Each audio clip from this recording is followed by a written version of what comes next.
with a baby crying. I mean, that's just the perfect sound in the background for my recording in my teachings.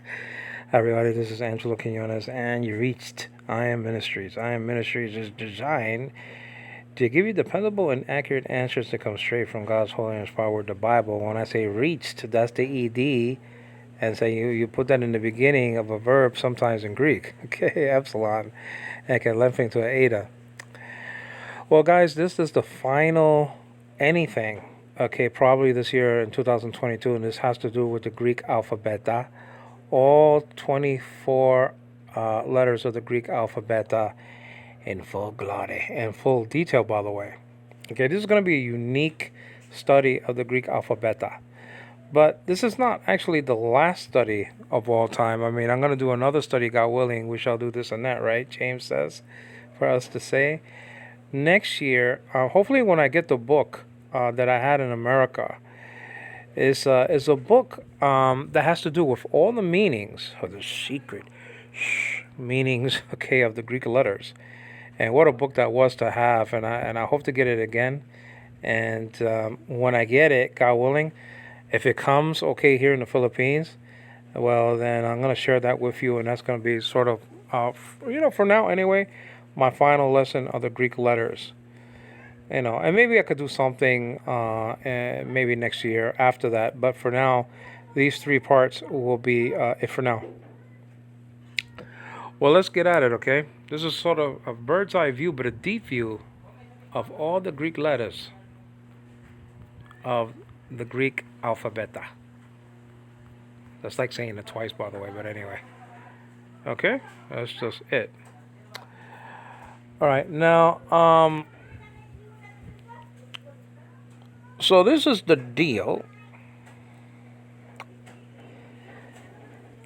Alpha is the first letter in the Greek alphabet, okay, and when it's accompanied by a rough breathing mark, okay, it's like an open quote, okay, and when the letter is capitalized, okay, it will be before it to the sort of upper left hand corner, and when it's small, like the right hand side, okay. Now remember, in this study, all the capital letters appear to your left hand side, and all the small letters, okay, appear to your right hand side, okay. And that rough breathing marker will go over the letter, okay. We'll talk about diphthongs and things like that maybe in the study, but for now, it'll go over the letter, okay, over the alpha, the eta, the omega, the iota, the epsilon, or even one consonant known as rho can take the rough breathing marker. And when you pronounce it with a rough breathing marker, it's not going to be ah, it's going to be ha. So this letter can make two sounds, either ha with a rough breathing or ah with soft breathing, okay, with aspiration or with no aspiration whatsoever, okay. And in my series in the Greek alphabet, I said the sound that this makes appears in Hebrew, actually. In modern Hebrew, that's all the A makes, the A strokes, right? The kametz, that looks like a little T, and then the pathach, that looks like a little minus sign. Okay, in biblical Greek, there's a distinction between those two A classes. The sort of straight line like a minus sign on your calculator, that makes an A sound like in the word hat. But when you're looking at a T-looking thingy underneath a consonant, it makes an A sound like in the word father. Okay? In biblical Hebrew, there is no distinction between those two A classes. It's just a straight A sound, like in the word Shama. Okay? In modern Hebrew. Now, so this makes an ah sound or a ha sound, okay? And that's just a deal. Now this letter with another letter, epsilon, okay, and I'll show you it right here, epsilon, can actually change into an eta. So both epsilon, the E, or the A in Greek, okay, you know what I mean, could change into an eta. And we see that the alpha changes into an eta, okay, in the aorist tense when you're talking about a word like agapesen, found and recorded in verse 16 of chapter 3 of John's Gospel. Okay, so a letter can change in Greek from uh, one thing to another. Okay, forgetting my English here in the Philippines, but you get the idea. You get the idea that the epsilon and the alpha can change. Okay, not only in the beginning of a word, but it can change in the middle of a word, like stesetai. Okay, stesetai. You see the eta there. Okay, after the future transformative sigma. Okay, actually before it, I believe before it. Let me see if I can find that. Actually, just wait for a second. I'm gonna have to look at the Greek Septuagint just for a second here. Okay, all right. That's the Greek Septuagint right here, and hopefully it'll go sideways for you guys. And when I edit this, then you wouldn't have seen any change at all. As the baby still cries. I mean, it's just a deal. Okay, so I don't see anything there. Okay. Let me see if everything is set.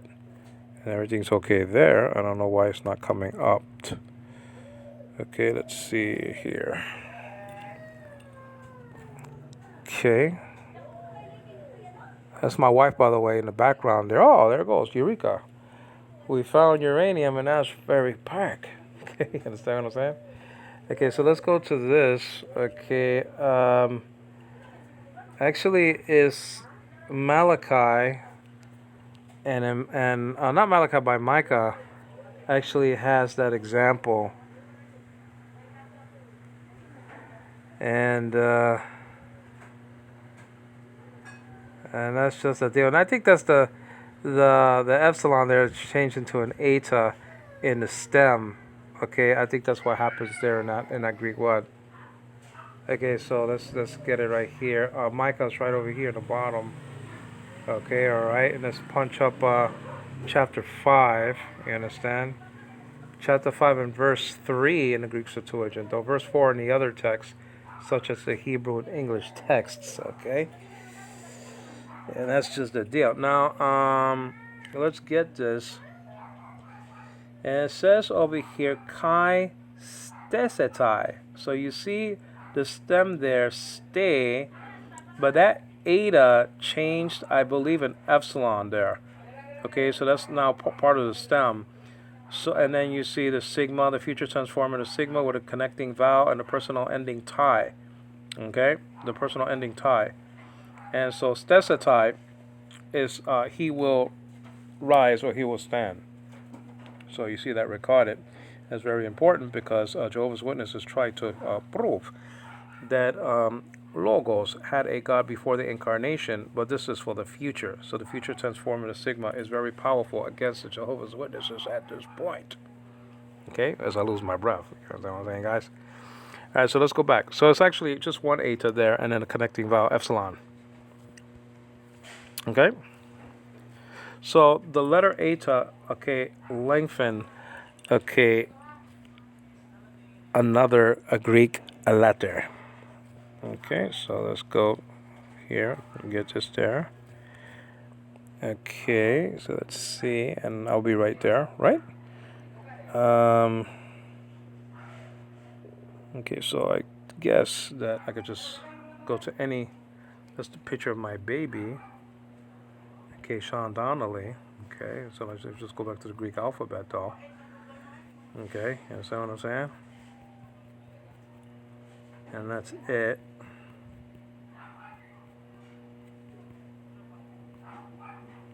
Okay, fine, good. Now, so this is the deal. So the alpha also is a very important letter because in Greek nouns, you have what is called first declension words, second declension, and third declension words, nouns, okay? First declension nouns are nouns that has a stem that ends in either an eta or alpha, okay? So when that happens, that's called first declension, and those are usually feminine words. Okay, you understand what I mean? Now, second declension, okay, are those roots, okay, in the noun that end in an omicron, nowadays called omicron, and those are usually masculine words, okay, like anthropos, logos, theos, like that, okay. So this could be, this very important letter in Greek actually means rising. Like I said in my other studies, it's a perfect letter to head up the word anastasis, which means resurrection. Okay, anastasis means resurrection. And you see the resurrection of Jesus, meaning this quotation, he is risen, end quote, found and recorded in Matthew chapter 28, verse 6, Mark chapter 16, verse 6, and the Gospel Katalukan, chapter 24, verse 6. John the Apostle breaks up the set and puts it in verse 9 of chapter 20. But so what? He's the beloved apostle, okay, whom Jesus loved. You know what I mean?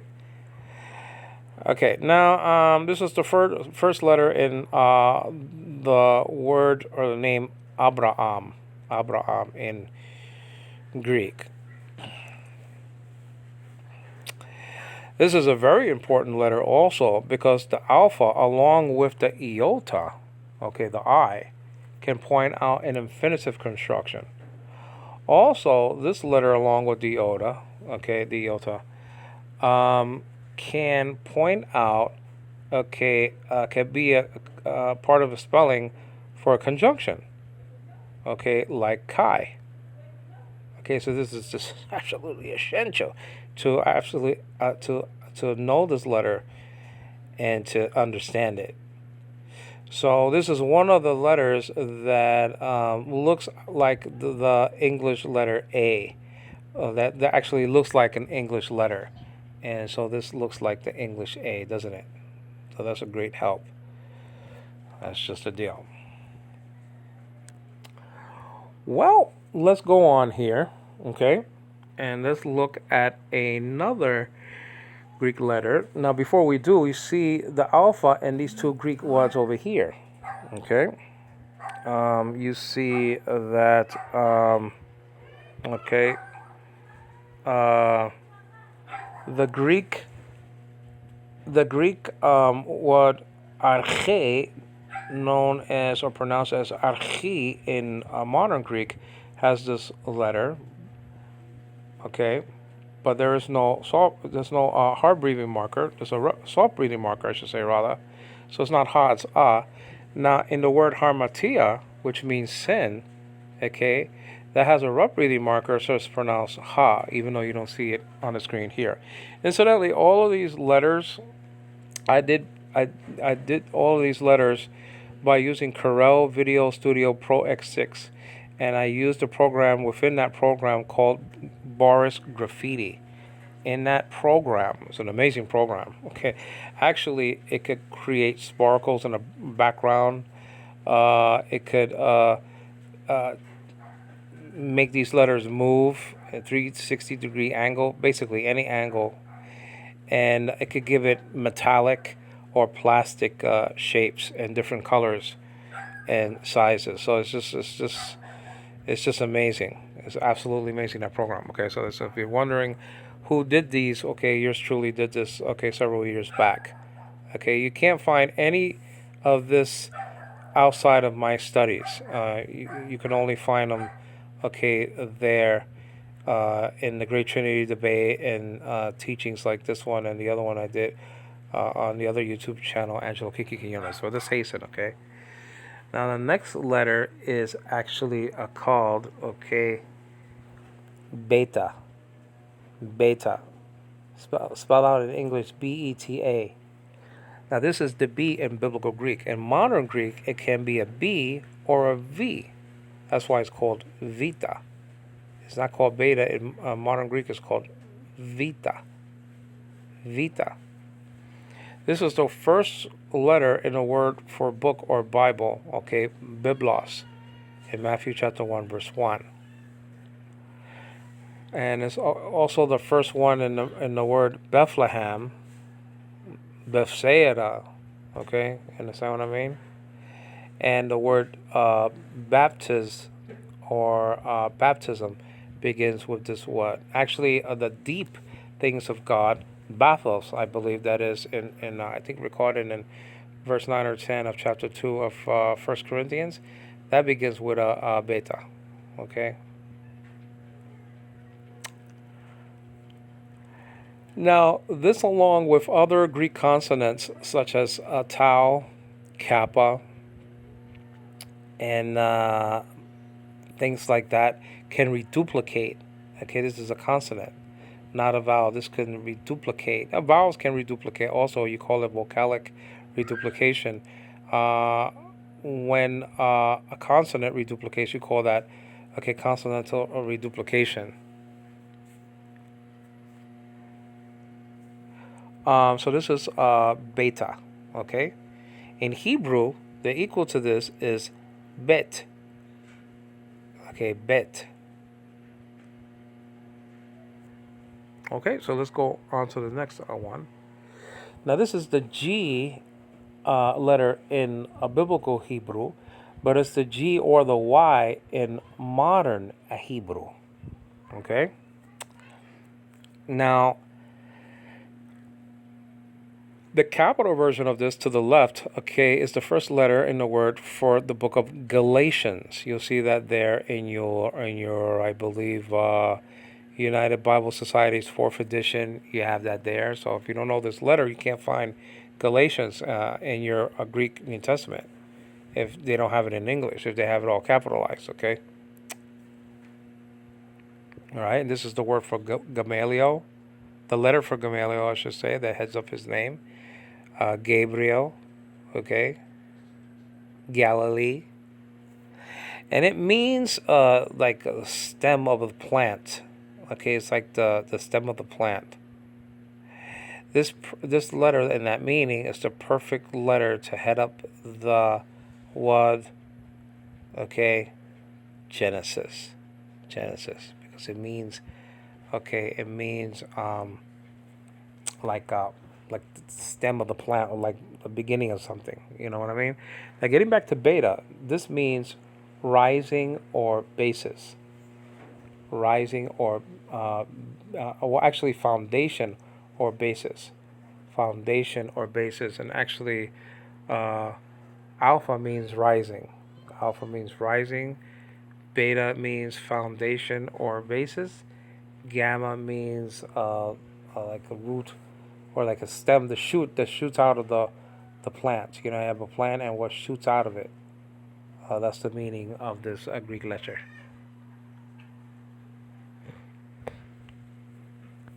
Now, this is the D in Greek, okay, called sometimes delta, and other times it's called delta with a TH. Okay, but this is the D in Greek, and when it's capitalized, it looks like a straight up triangle. Okay. This is the only letter in Greek that looks like this, so you don't have to worry. Okay.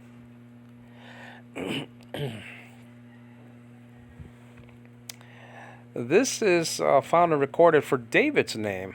Okay, Dawid. The two versions of the D, capital delta and small delta, is typified or exemplified in this what? Dawid or David. See the capital delta in the first letter of David's name, and you see the small delta in the last name for David's name. Okay, so this is D. This is the D sound in Greek. Okay, also found in prepositions like dia or just di. That'll be the shortcut for dia. Okay, didaskalos or teacher. This is found there. This is found in me verbs such as didomi. Okay, didomi. And that's just a deal. Let's go on now to the next letter. Now, this is perhaps the I would say, man, I would say this is the top three most important Greek letter in the collection. Why? Well, this could do so many things. But let's get to the sound. Incidentally, the delta makes a d sound, like in David. No pun intended, because David is right there. Okay, the name. The epsilon makes an S sound, like in the word get or set. Okay. Now, this is the E in Greek. Okay. One of the E classes in Greek. The other one is the eta.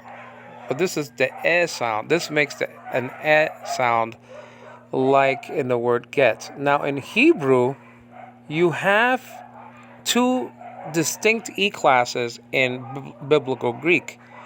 You have the segol, which is like a cluster of grapes, okay, upside down triangle set of dots. When you see an upside down triangle set of dots, you're to pronounce you're to pronounce that like in the word get. Okay, that's just a deal. You see this in the preposition en, the preposition ek, and so that's just a deal. Now, this is all over the place. You see it in the first person personal pronoun me, which means me, in the accusative singular construction. Okay? This epsilon is just so essential to know, and I think that the unique way that I'm doing this, I wish that people could do this, because people get shocked when they get into syntax and they get into the way these letters can be used in certain constructions. Okay. The epsilon is absolutely essential, okay, to understand, because it could be used as a connecting vowel.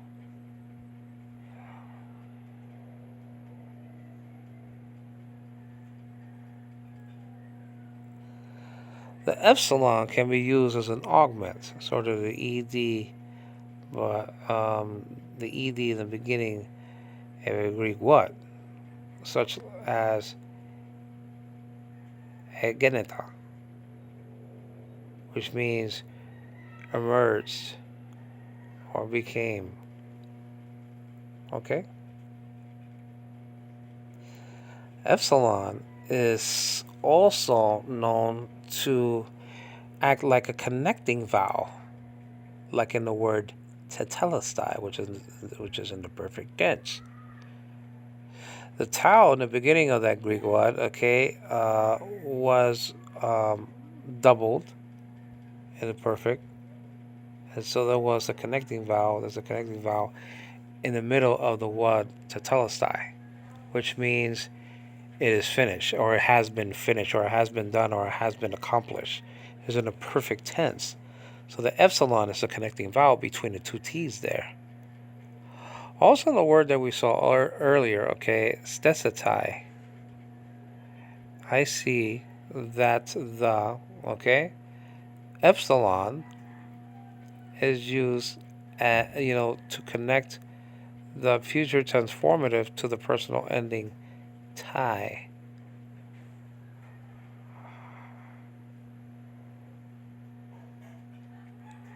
Okay, so epsilon is absolutely essential to know and understand. Also, the epsilon can be used in a vocative construction in the case of direct address. When Jesus said The'emu, he was addressing the Father, thus he was using the vocative case. That could be in the word also, Kyrie, Kyrie. Okay, it's the same sort of thing. Okay. Incidentally, Jesus said that he had a God because of what happened on the cross. That's the context. Okay. That's found and recorded, I believe, in verse 34, chapter 15 of Mark's Gospel, and around verse 46 or verse 47 in Matthew chapter, okay, all right, chapter 27. Okay, epsilon can be used as a connecting vowel to connect personal endings in a Greek verb. Also, it could be used in an imperative, like idete or ide. Could be used as could be used as a connecting vowel connecting the personal ending. Okay. So epsilon is just one of those crucial letters. It could lengthen, it could change into an eta, like I said before. And that's just a deal. And a lot could be said about epsilon. Okay. All right. Now, incidentally, if you want to know how to find chapters of the Bible in Greek, well, I'll let you know here. Alpha will be chapter 1 in Greek, right? Beta will be chapter 2. Gamma will be chapter 3. Delta will be chapter 4. Epsilon will be chapter 5. And the next letter, Zeta, will be chapter 6. Okay? We'll keep that in mind. Okay? This letter is the, okay, makes the DZ sound or just a straight up Z sound. Please check with your teacher. Okay? This could be either pronounced Zeta or Zeta or Zeta with a D sound in the beginning of it. So actually, 3 letters in Greek, at least 3, okay, makes a sort of a 2-letter sound. This one, the DZ sound, if you will, or just Z, like I said, check with your instructor. And the PC makes a PS sound, and the KC makes a KS sound. In Hebrew, you do have that existing as well. Okay, they use the letter Sade to make a TS sound, like in the word Eretz. Okay, equal to the word sports, if you will, that has that sort of TS at the end of the word. Okay, sports. Okay, it's the same sort of thing going on in Hebrew. So you do have letters in Greek that has a double sounding thing going on. Okay. All right. This is not as crucial as epsilon. Okay. Epsilon does a lot of things. You understand what I'm saying? There's a lot of things going on with epsilon. Okay. That's just a deal. Also, epsilon. Getting back into epsilon. Okay. Epsilon could be used in the text construction, which is a second personal plural construction. Okay, te. Okay, that could be used like that. Getting back into zeta, though, nowadays called zeta. So far we saw some letters, okay, that in modern Greek are pronounced, meaning the name of them are pronounced differently. Like beta nowadays is called in modern Greek vita.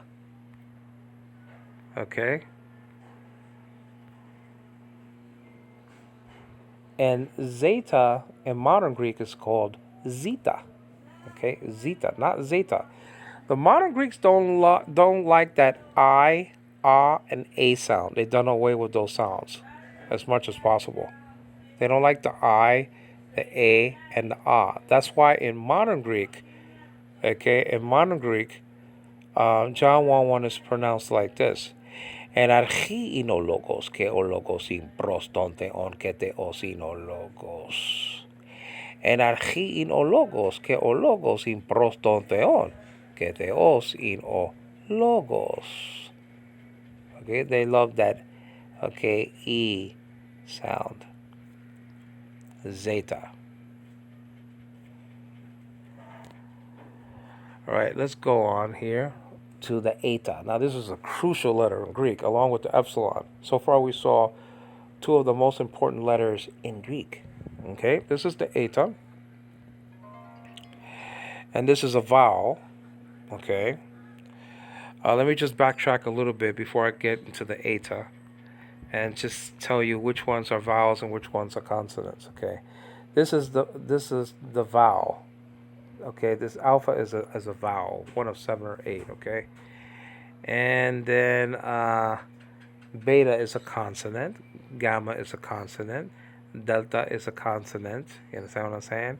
Epsilon is a vowel, zeta is a consonant, eta in modern Greek called eta is a vowel also.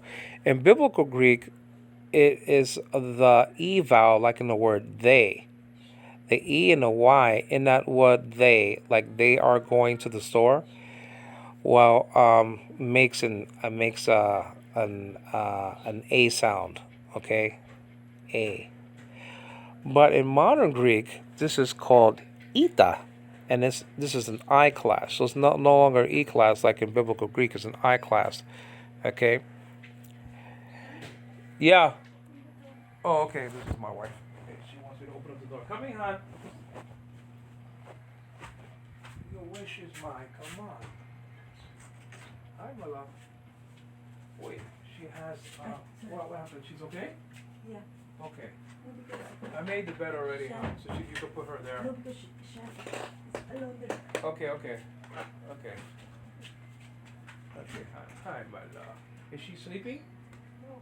No, hi, my love.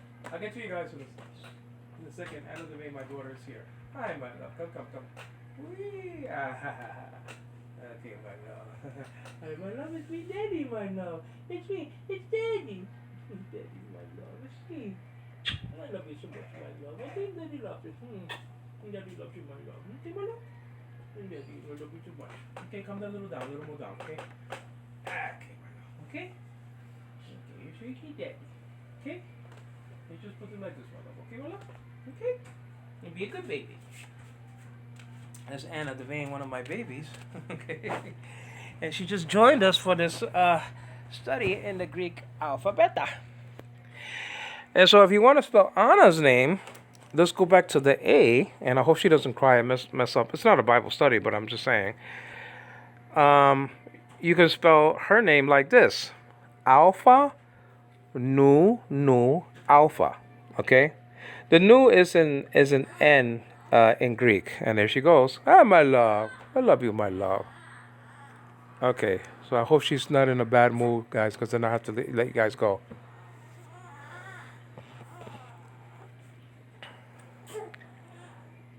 Okay, so I better hurry up, guys, okay? So, zeta nowadays called zeta, and this is the deal. My love, daddy's coming, my love. Okay, so, oh my goodness. I mean, my wife does everything at the wrong time. I mean, that's one of the fringe benefits of being married, guys. I mean, goodness gracious. I mean, good God. I mean, I'm doing So I wonder if the 2 hours are up, because I did tell her to leave the babies there for about 2 hours, guys. I don't know. Okay, don't cry, my love. Daddy's coming, my love, okay? Daddy's coming, my love. Daddy loves you, okay, my love? I love you, my love. Okay?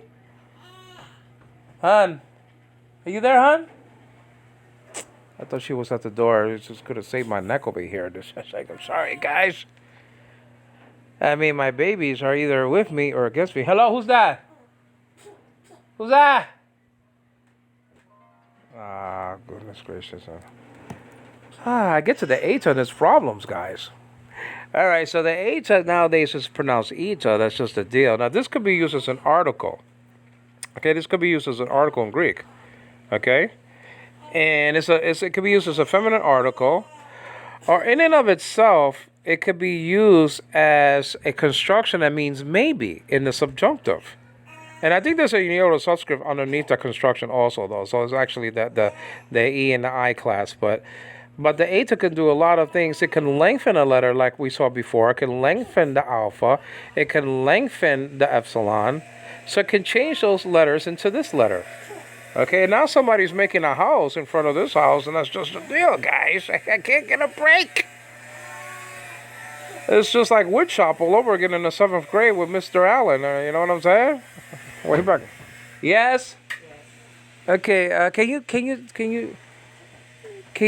kind of control Anna, honey? Because I'm doing the alphabet, the Greek alphabet, my love. Give her bottle or something to keep her quiet. Okay. Thanks, hon. Thanks, hon. Ah, my wife is saving the day. Okay, that's just a deal. Sorry about that, guys. I had that little dark. And now this guy is drilling for oil in Texas, and we're not even in Texas. We're in the Philippines. I mean, I'm just a deal. All right. So Ada is a very important word. So let's get at the pronunciation. It's pronounced A when it doesn't have a rough breathing marker. Remember, the rough breathing marker is like an open quote. You understand? Open quote. You understand what I'm saying? And when it doesn't have that, when the marker is facing the other way, like a closed quote, right over the letter, when it's capitalized right to the left of the letter, to the upper left-hand corner, it is pronounced, okay, A. So with a rough breathing, it's pronounced hey, with a H sound. And when there's no aspiration, okay, it's pronounced A. Now, in modern Greek, this is pronounced E, like I said before. Like the article E will be right in front of the noun Turquía, or the country of Turkey. E Turquía will be the Turkey, the country of Turkey. You understand what I'm saying? So this could be used as an article, and it's used also in articles like taste, tain, and te. Okay? And those are genitive, accusative, dative articles respectively. Okay? So this is an important letter because it shows up in relative pronouns, in articles, in subjunctives. Now this, along with the omega, not in the same word, but this along with the omega, okay, is the true sign of the subjunctive. Okay? So you see the subjunctive construction in verse 28 of chapter 15 of 1 Corinthians. And the word for subject there, hupatasso, in the subjunctive construction, is actually, you have eta at the end, showcasing the subjunctive. So the subjunctive is the mood of probability or possibility. It's unlike the indicative mood, which is the mood of reality, projected reality. Okay, it's the may or might sort of a deal going on. I may go to the store versus I will go to the store. You understand what I'm saying? So eta is absolutely crucial. It could lengthen two letters, like I said before, the alpha and the epsilon, and it's absolutely essential to know eta. I mean, this is one of these crucial letters, along with the epsilon. So far, we saw two crucial letters that you have to know in Greek, and I think that people who are teaching the Greek alphabet, okay, incidentally, if you know all of your Greek letters, you know around 90% of the Coptic alphabet, already the Egyptian alphabet, the Coptic alphabet. Okay, so that's just the deal. Okay, so. In biblical Greek, it's pronounced eta, and in modern Greek, it's pronounced ita. Now, let's backtrack and just see again. In biblical Greek, the zeta is called zeta, okay, and in modern Greek, it's called zeta, okay. Remember, the Greeks love that e, and o sound, okay. They don't like the I, and A sound. They've done away with those sounds, basically. You know what I mean? Now, this is the epsilon, and this could be used as a connecting vowel and an augment and things like that, okay? Again, this is the delta. This is the D in Greek, sometimes pronounced delta, okay? And this is the gamma, okay? This is the G in Greek, in biblical Greek, but in modern Greek, it could be a G or a Y. This is also found in the word Gehenna, which is very important in theology because it's when you're doing the study of hell. I mean, Gehenna. I mean, that's the example that the Holy Spirit used for hell. Okay, so Gehenna is a very, very important word in the Greek New Testament, and it's found also in the Greek Septuagint, by the way, Gehenna. All right, now this is the beta, nowadays called vita. Okay. And is used in the word biblos for Bible. It could reduplicate, just like the gamma could reduplicate in the perfect tense, okay? And when you see that with the reduplication, it'll be connected by a connecting vowel epsilon right between the two consonants. Okay, like in the word gigon in John chapter 1 verse 3. And we also saw the alpha, okay, which makes the ah sound or the ha sound according to the breathing indicator. Well, let's go on after eta, okay? And after eta, nowadays called eta, you have the theta. Nowadays, when I say nowadays, I'm talking about modern Greek. The theta is not nowadays is called theta. This is the first letter in the word for God, theos or theos. Okay, it is found also in Thomas's name, Thoma. Thoma. So this is a crucial letter because the word for God, theos or theos, okay, is found more than 1,300 times in the Greek New Testament, and I believe it's found more than 2,000 times, okay, in the Greek Septuagint, the Greek translation of the Jewish scriptures, okay, done in Alexandria, Egypt, around 200 to 100, okay, A.D. Or maybe like 300 to 132 BC, I should say, BC. So theta is a TH letter in biblical Greek. And in and of itself, it means divine. Now, I'm not saying that every word that contains a theta has to do with a divine being, because then we'll be calling Thoma a divine being. I'm not talking about that. I'm not saying that. I'm just giving you the meaning, okay? And I'm going to get into the meanings of each letter, in Lord willing, next year, the Greek alphabet, because there are meanings to each of these letters. All of these letters mean something. And I'm trying to tell you that theta means divine. In and of itself, it means divine. So it's the perfect letter to head up the word theos or theos, okay, in Greek. Absolutely perfect.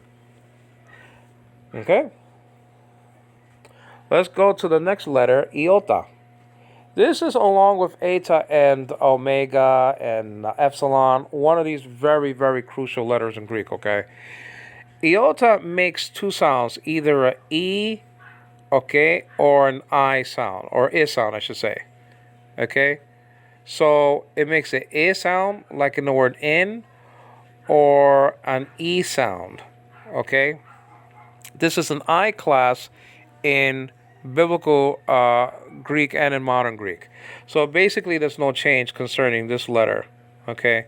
It still sounds the same, either an E or an I, okay? Also, it's a very important letter because this is the first letter in Jesus' name, Jesus, in Greek. And Jesus is found in different constructions, Jesus, Yesu, Yesu, and Yesun. One construction for two different cases, the dative and the genitive case, Yesu. So this I is very important because of that. Incidentally, the word Jesus is found and recorded 917 times in the Greek New Testament. Incidentally, Mary is only found, and it's not even her all the time. The Greek word Maria is found only 27 times in the Greek New Testament. Okay, so more emphasis is laid upon the Son of God and not the mother of Jesus. Okay, so this could be used also, okay, this could be used along with another letter, alpha, as the infinitive pointer. It could be used to showcase the infinitive, the alpha and iota. Okay, it's a very important combination in Greek, alpha and iota. That diphthong is very, very important in Greek. Okay, it could be part of a conjunction like kai. Nowadays pronounced ke, though, in modern Greek. Okay, and archi logos ke, or logos in prostonte on ke, theos logos. You understand how that's how they changed the I to a sound in the Greek conjunction kai nowadays?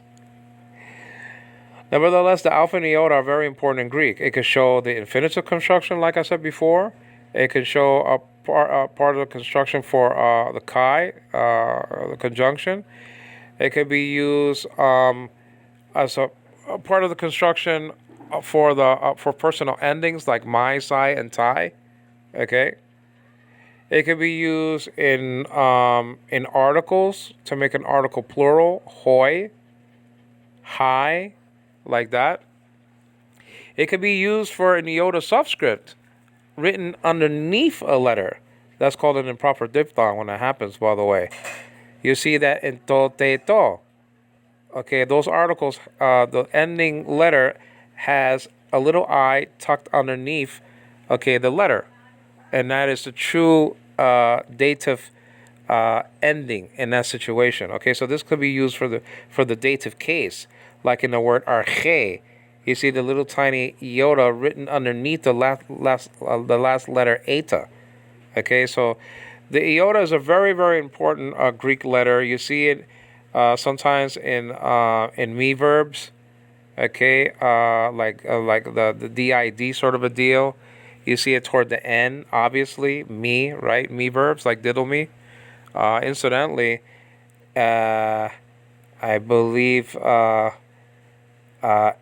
Edoken is found for the construction of Didomi in Revelation chapter 1 verse 1. He was given the revelation. He wasn't shown the revelation. Okay, so that infinitive construction for to show is found for Jesus showing the his servants the revelation, but he wasn't shown the revelation from the Father. Okay, according to that text, it could have happened. According to that text, he was given the revelation. That's in the aorist tense with the kappa in it. Okay. All right. Now, also iota is absolutely essential to understand and to know. Okay, iota. Iota. It's the I class in Greek. Now, in Hebrew, there is an I class, but it's just a dot underneath a consonant, and that's called hirek, like in the word Elohim, and things like that. The I don't believe there's a th in Hebrew. I don't think there's no th sound in Hebrew. There's no th sound in Hebrew, so there's nothing equal to that. Um, the a sound, getting to this eta again in Hebrew, is done by vowel points called sere, and I think you see that in the word el, which means God. Okay, so you see that sort of e class in biblical Hebrew, but there is no a sound. Okay, in modern Hebrew, they done away with that according to the vowel points. I mean, it's all the way through for the sere and for the sego. It's just like in the word get. So they don't have that in modern Hebrew, but they have the a sound according to biblical Hebrew. Okay, let me see if there's anything else that I kind of skipped for that. The sound I already told you is the sego. I believe I told you that and the delta. The equal to that in Hebrew and the modern Hebrew or biblical Hebrew is the dalet. Dalet. Okay, the dalet. Uh, and and that's the first letter in the word for David. Okay, I think it has to do with a door. Okay, dalet. Jesus said in the Hebrew New Testament, "I am the ha derek, the way." Derek is way in Hebrew. Okay, one of the meanings of that anyway. And basically, that's about it there for the sounds in Hebrew. Okay, so let's get back to the letters. After iota comes kappa, which is the K in Greek. Okay, there is no C in modern or biblical Hebrew, but there is a K and a Q. The kof is a Q, okay, and so that's cough, and then the cough, like you're coughing. That is that is the K letter in Hebrew, but this is a very important letter. This is along with the iota and the eta and the epsilon. I mean, this is a crucial letter in Greek also. Crucial because this could point out either the aorist tense, okay, like in me verbs, or this could point out the perfect tense, like in the word, like in the In this could point out the perfect tense. Okay. Uh, eh, uh, because this could reduplicate into another kappa, and the epsilon could be tucked in the middle of it. Okay. Also, I just mentioned one. Edoken, the kappa is showing out they're showing the perfect tense right there in that word. Okay, the kappa is used to point out that that's in the perfect tense. The kappa there. Okay, so the kappa could be used for the perfect tense and the aorist tense, and it could reduplicate to another kappa. Okay, connected by connecting vowel epsilon, and it can show you the perfect tense anyway, like that. Okay.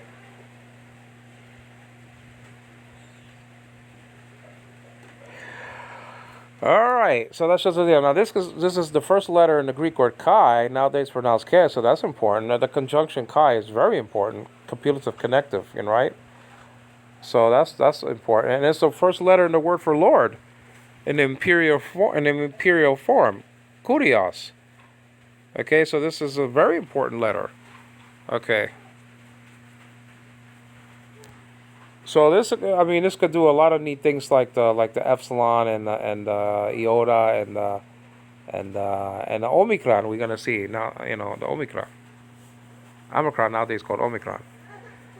The next letter is L. It's the L in Greek, lambda, and that's capital lambda. It looks like an incomplete capital A, doesn't it? Though sometimes the capital alpha or lambda, I should say, appears and you have to be careful with this and the alpha. They look alike a little bit. The lambda um, appears sometimes in John 1:1 as a capital lambda, but in some texts it is small lambda. So you just have to be careful with that. When it's small, it looks like an upside down Y. Doesn't that L look like that? Um, when it's capitalized, it'll be the first letter in Luke's name. Like in the Gospel Kata Lukan, this is going to be the first letter in Luke's name. Okay. Um, Logos has this letter. Okay. And so that's just a deal. And Lego has this letter. Okay. As part of its stem, leg. Lambda. Okay. Says. Okay. I say. You say. He, she, or it says. Okay. Lego. Leges. Lege. You understand what I mean? Very important letter. This could also reduplicate in perfect tense. So you have a lambda with an epsilon and a lambda, and that's a very easy way to detect the perfect tense. When you see that going on, like in the word tetelestai, chapter 19, verse 30 of John's Gospel, when Jesus said on the cross, "It is finished." Okay, it is complete. It has been completed. It has been finished. It has been done, meaning the work on the cross, redemption. Yes, that's what I'm saying. That's the Greek word tetelestai. And you see that the tau reduplicated into another tau, a T, connected by a connecting vowel in the middle. So the perfect tense is a action that has been completed, and the fruits of that action is felt at the time of the speaker or the writer. Theologically speaking, is tied to us as well. We enjoy the fruits of his death because it was done also for the whole church, the elect people of God. You understand what I'm saying? So we're feeling the fruits of that action. And that's very different from the aorist tense, which is just a simple completed action. All right, so the equal to this in Hebrew will be the lamed. And you see that like in the word El, which means God in the singular, Elohim, which means God in the plural. You understand what I mean? When you say to somebody, Laila Tov, you're saying good night. Laila Tov. How you say it in Ma'ayong Gabi, right, honey? Good night, like that? Right? My love, are you here? Ma'ayong Gabi. Ma'ayong Gabi is good night in Cebuano, in her dialect of the Philippines, right, in the Philippines. Buenas noches in Spanish. In Hebrew is Laila Tov. Tov means good in Hebrew. Tov, Tov. You know. Boker Tov means good morning in Hebrew, right? And that's just the deal. So Laila Tov has this L like good night, Laila Tov, Laila Tov. Well, this is the L in Greek, okay, Lamed, or Lambda, I should say. Lamed is the Hebrew. So Lamed is the L in Greek. Lambda is the L in Greek. Lamed is the L in Hebrew. Okay, there you go. Okay, good.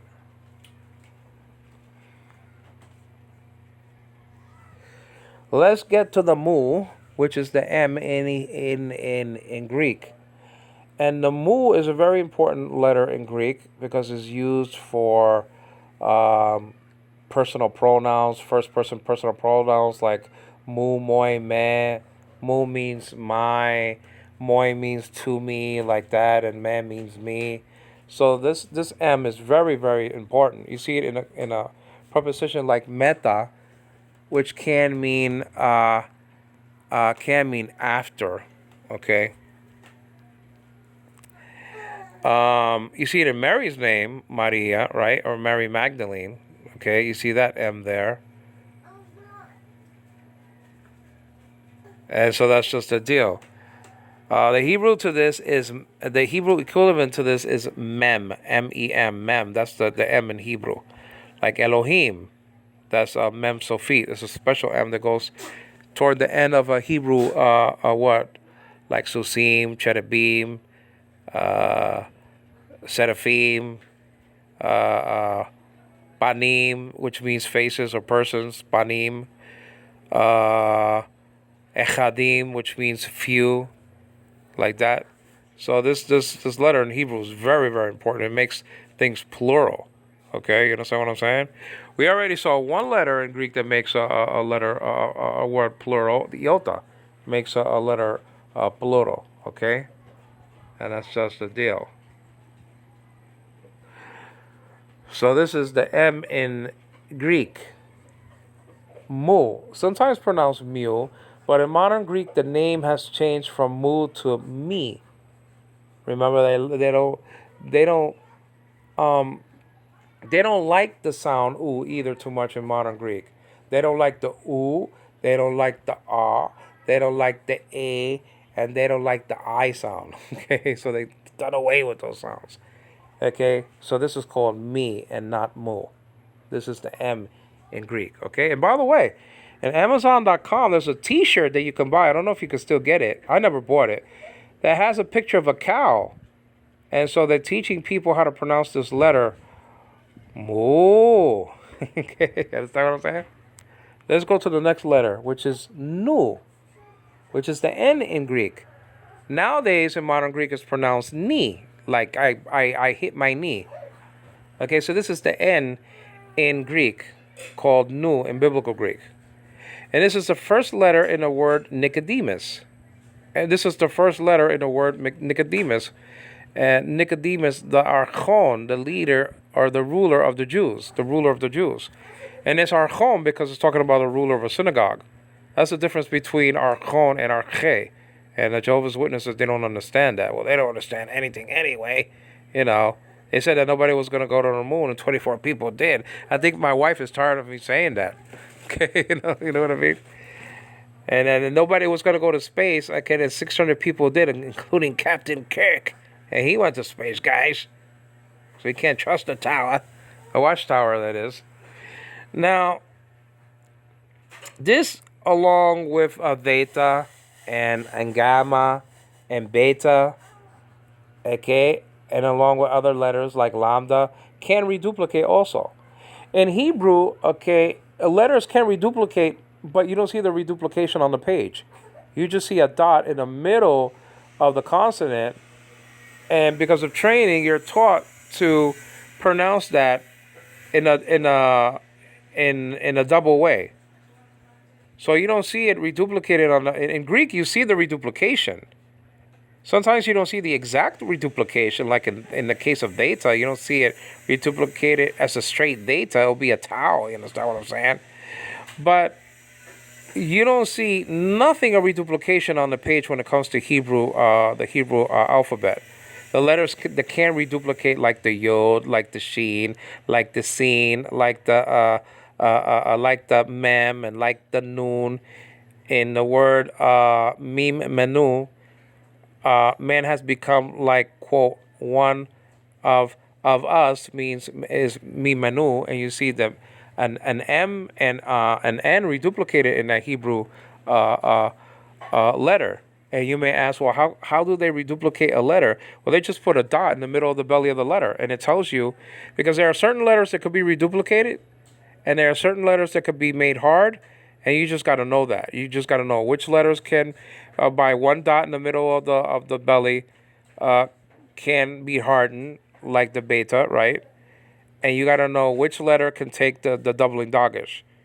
So there's only a limited supply of Hebrew letters that can, consonants that could take that doubling dagesh. But in Greek, there is no dot that lets you know that something is doubled. It's just doubled, and that's it. You see it, like again in the word tetelestai, or in the word giganin, and things like that.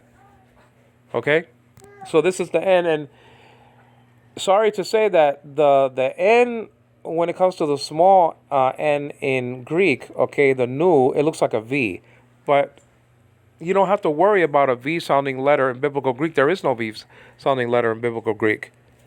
There is a V in a V sounding letter in modern and biblical Hebrew, but in biblical Greek there is no V. So if you're looking at something that looks like a V, either the capital upsilon, well, it looks like a Y, capital Y, but maybe it look like a V a little bit. Definitely the small nu looks like a V, but there's no V in biblical Greek. So never pronounce a letter in biblical Greek, okay, like a V anyway. Okay?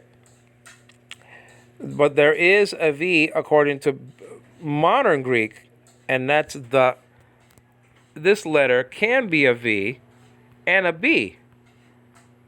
Okay? The beta, according to biblical Greek, but is called vita now, probably because it can't make the V sound. So this Greek letter in modern, this Greek letter vita in modern Greek can make the B or V sound, and you can hear it like in the Hebrew word bevakasha. The bet along with the vita, okay, in in modern Hebrew and in modern Greek, the B can be a V also in modern Greek and in modern Hebrew. Okay? And also in biblical Hebrew, the bet, their B can be a B sound, a hard B sound, or a V sound. Okay, I just gave you the word, bevakasha. But in biblical Greek, okay, so you have biblical Greek and modern Greek, and biblical Hebrew and modern Hebrew. One of those four things cannot be a V. Okay. Okay, and that's a biblical a Greek. There's no V. So you don't have to worry about something looking like a V and sounding off like a V, because there's no V according to biblical Greek. Okay? All right, so this is the N, like in the word Nazareth, Jesus from Nazareth. Okay?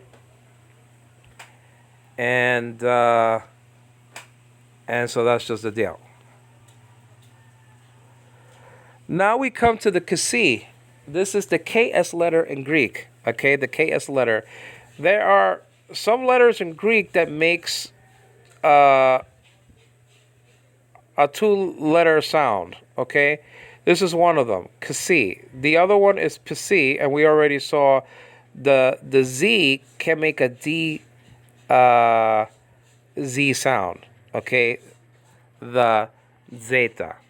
But you say the D very quickly. You can't even almost listen to it, and sometimes you don't even have to make it anyway. You could do it according to your instructor if you have one, but if you don't have one, well then just pronounce it as best as you can. You can pronounce it zeta or the zeta, zeta, like that. Now this letter is actually called Kasi. It's the KS letter, and this letter is absolutely essential in knowing, because in the future tense you can see this word in the future tense. Because in the future tense, the sigma, which means to synchronize, okay, is used to form the future. Okay? Is used to form the future. But when it comes up against a root or a stem, okay, when the sigma comes up and sort of collides with a stem that ends in either a kappa or a p, like in the word blepso, right? Okay?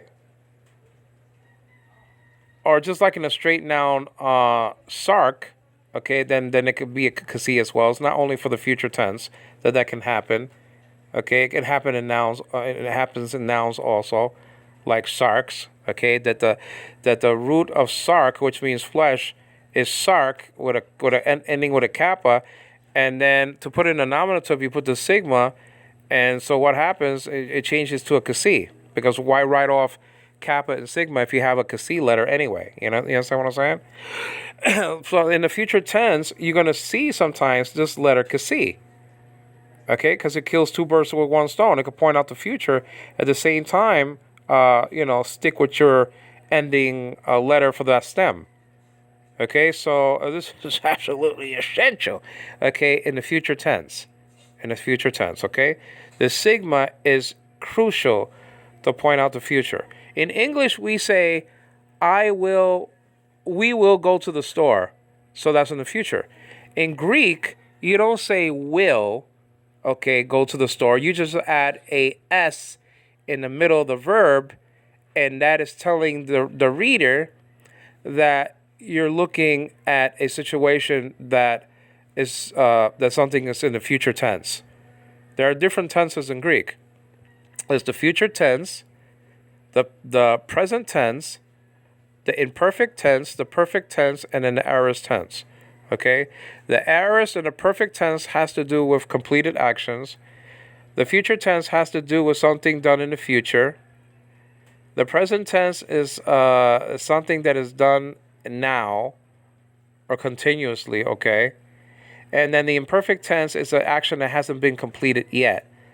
And you find out recorded in the word ein in John 1:1. Okay, or in is pronounced in biblical Greek. And archi in ologos ke ologos in prostonte on keteos in ologos. In the beginning was the Word, and the Word was with God, and the Word was God. Okay, so you see that ein there. But this is the KS letter in Greek. And like I said before, in Hebrew, you do have a combination of letters for one letter.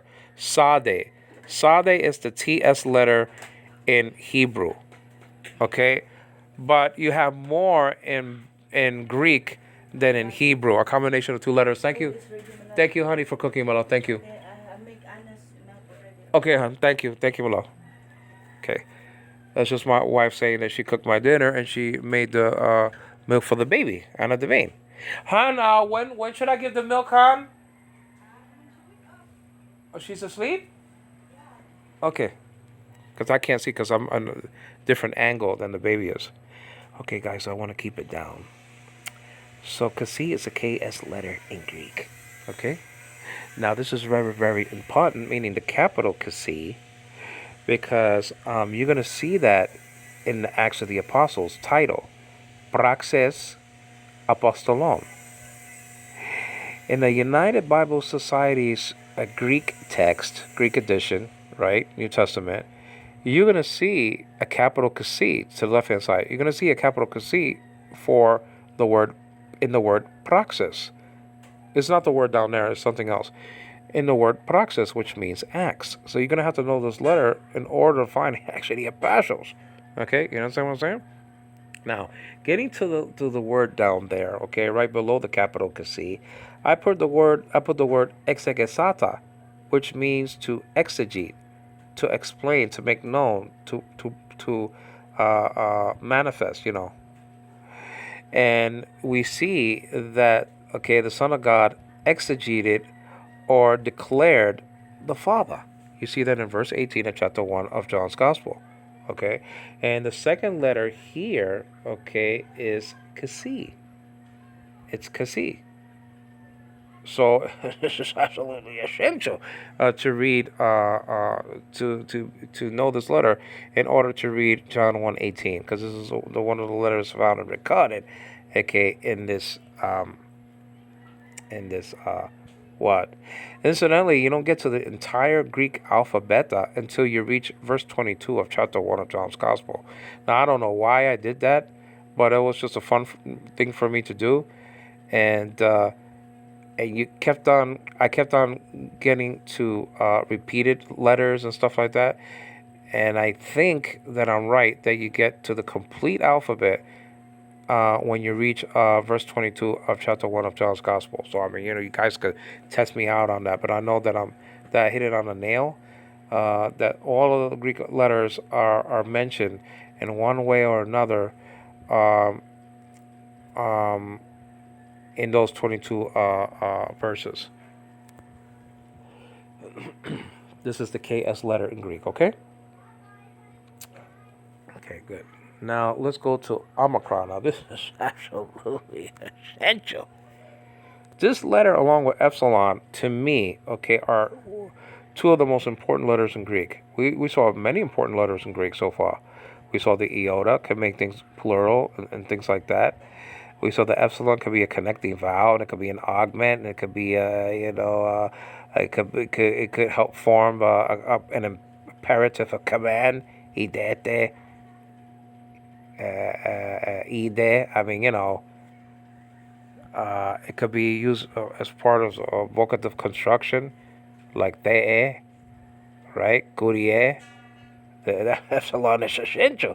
But Omicron in modern Greek is called Omicron, so they've done away with the R sound. They don't like that. And let me tell you something. When I'm pronouncing, okay, modern Greek in John 1:1, I'm pronouncing that in a modern way. It's much more easier, guys. It's much more easier to say energiro locos que locos y prosto tells you. It's much more easier. It flows. It's quicker. It's nicer. It's very hard to say energy einha logos kaiha logos e prostante on kai. It's very hard.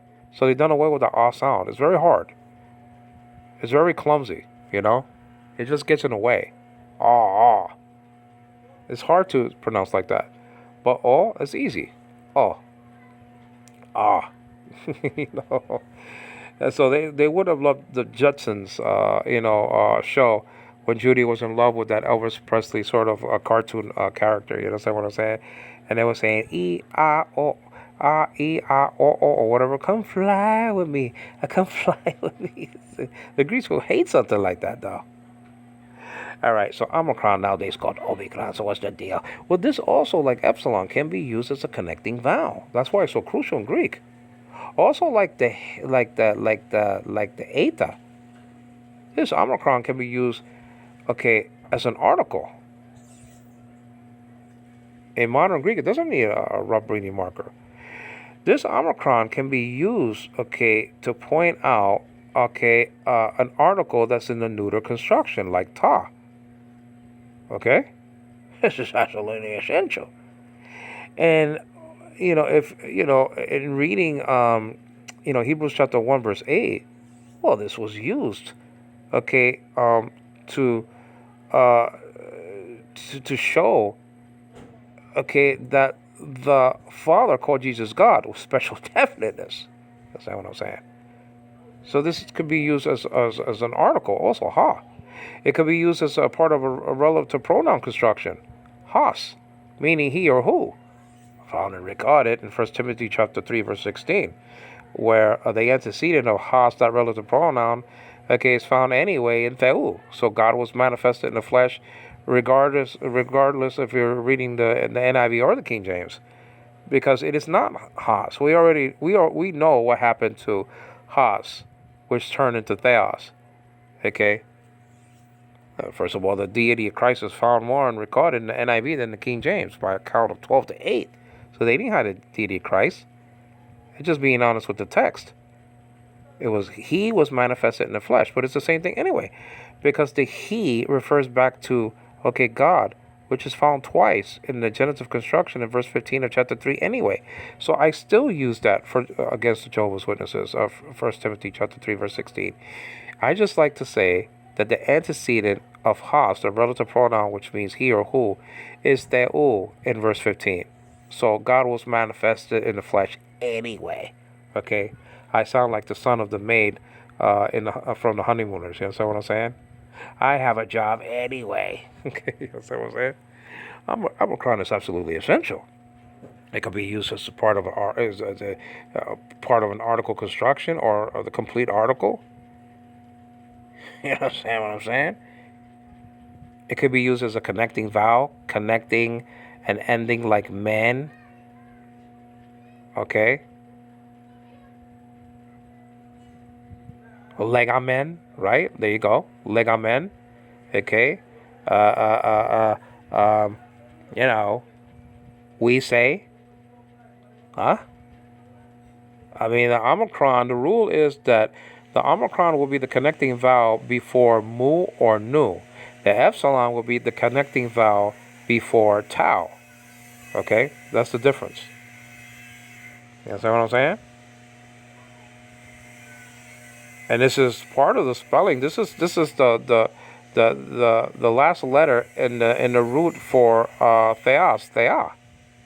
This is absolutely essential.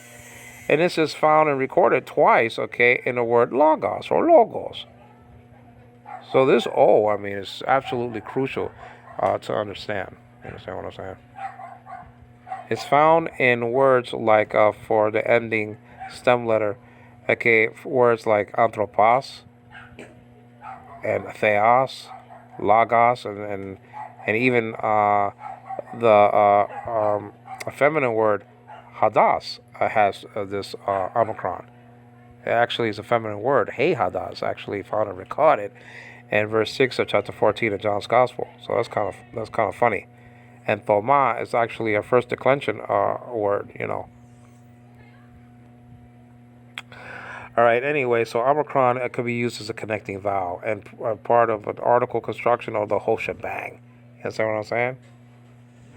Now, in Hebrew, there is an O sound made by the Kamets, but this sounds like the A class, which makes an sound like in the word father, Kamets anyway. So either Kamets has this sound okay, okay. So the A or the O in Hebrew. This is an O class like in the word hot, okay, in biblical Greek. In modern Greek, they got rid of this sound, They got rid of the sound, They don't call this omicron anymore in modern Greek. They call this omicron. So they changed the sound to O like in the word home. So it's not a short O sound, it's a long O sound, okay? So in biblical Greek, it's pronounced or ha, according to the breathing indicator. In Hebrew, okay, in modern Greek, I should say, rather, it's pronounced O. Straight out O. Like O Canada, the country of Canada. It'll be O Canada. The article O is in the masculine singular, and the country Canada right after it. You understand what I'm saying? All right, good. Now let's go to P, and this is the letter P. Don't say pi, say P. This is the famous letter found and recorded in that great Alfred Hitchcock film, Torn Curtain, that appeared around 1968. Okay, great film, by the way. Along with Topaz, those were the masterpieces of Hitchcock in the 1960s. I think that Marnie appeared also in the 1960s as well. Sean Connery, James Bond appeared in that one, Marnie. But the P was a letter that was really showcased a lot in that film. It has to do with espionage, that movie, Torn Curtain. And this was the formula for an anti-missile rocket or something like that, whatever it was. Okay? But don't say pi. In the movie of Alfred Hitchcock, Torn Curtain, they pronounced it pi. Don't say pi. Say P. Okay. Some say that this is typifying a Greek temple or structure. Okay. And this is the first letter in the word pneuma. Okay, pneuma, which means spirit of wind. Okay. Uh, so that's just the deal. So this is the P sound.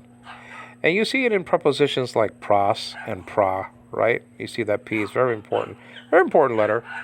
Uh, this could be part of a third declension word, okay, like blep, right?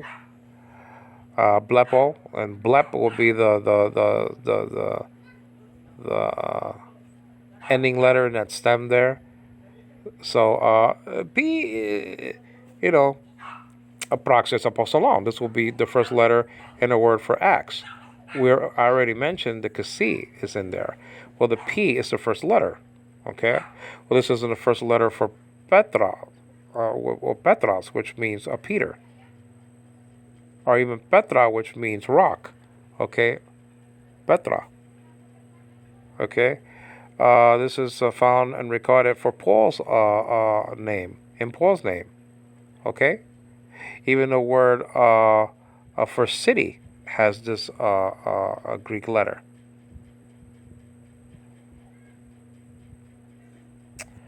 And you could go on and on and on, but that's just the deal.